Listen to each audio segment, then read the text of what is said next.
So welcome back to my channel. आज हम बात करने वाले हैं बहुत ही हॉट टॉपिक पे, जो कि है एसएससी वर्सेस बैंकिंग।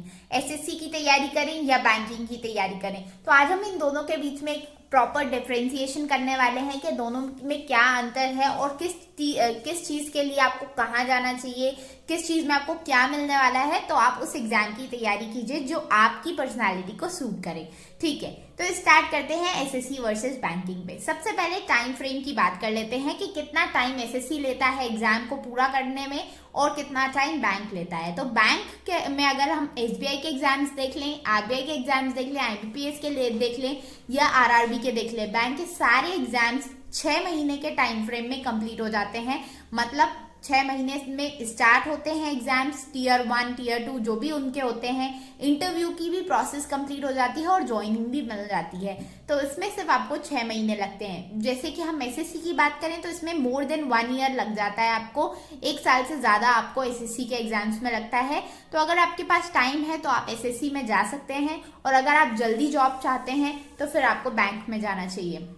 दूसरी चीज, अगर हम बात करें कि टाइम प्रमोशंस की और ग्रोथ पॉसिबिलिटीज की, अपॉर्चुनिटीज की, तो इसमें आप बैंक प्रेफर करें अगर आप ज्यादा ग्रो करना चाहते हैं, क्योंकि बैंक में आपकी पर्सनल ग्रोथ आप पे डिपेंड करती है। जितना ज्यादा आप अच्छे से काम करते हैं आप उतना ज्यादा ग्रो करते हैं। और एसएससी में आपकी ग्रोथ आप पे डिपेंड नहीं करती है, वो सीनियोरिटी पे बेस्ड करती है। मतलब जितने साल आपको होंगे उन पर्टिकुलर ईयर्स के बाद ही आपको पर्टिकुलर प्रमोशन मिलेगा। ग्रोथ अपॉर्चुनिटीज बहुत ही लिमिटेड हैं और आपको बहुत कम चांसेस मिलते हैं अपने आप को ग्रो करने के लिए। आपकी मेहनत पे कुछ भी डिपेंडेंट नहीं रहता है, वो सब आपके टाइम ऑफ जितनी आपने सर्विस दी है उस हिसाब से आपको प्रमोशंस मिलते हैं। अगली बात करते हैं सैलरी पे। तो सैलरी भी बहुत अच्छी है, दोनों में ही बहुत अच्छी है। एसएससी में भी अच्छे हैं और बैंकिंग में भी अच्छे हैं। हाँ, एसएससी में सैलरी इतनी तेजी से नहीं बढ़ती है जितनी तेजी से बैंकिंग में बढ़ती है। बैंकिंग में 1 साल में 4 इंक्रीमेंट्स हो जाते हैं और बेस्ड ऑन प्रमोशन आपकी सैलरी बढ़ती चली जाती है। तो सैलरी बेस पे भी अगर बात करें तो banking is more attractive than SSC. आगे बात करते हैं पावर की बात करते हैं। तो पावर, एसएससी की सारी पोजीशंस में पावर बहुत होती है।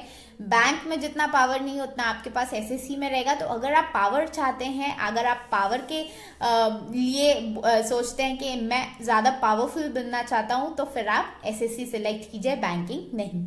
तो ये सारे आपको डिसाइड करना है कि ये सारे पैरामीटर्स पे आपको क्या चाहिए। आपको अपनी लाइफ से मनी चाहिए या पैसा चाहिए।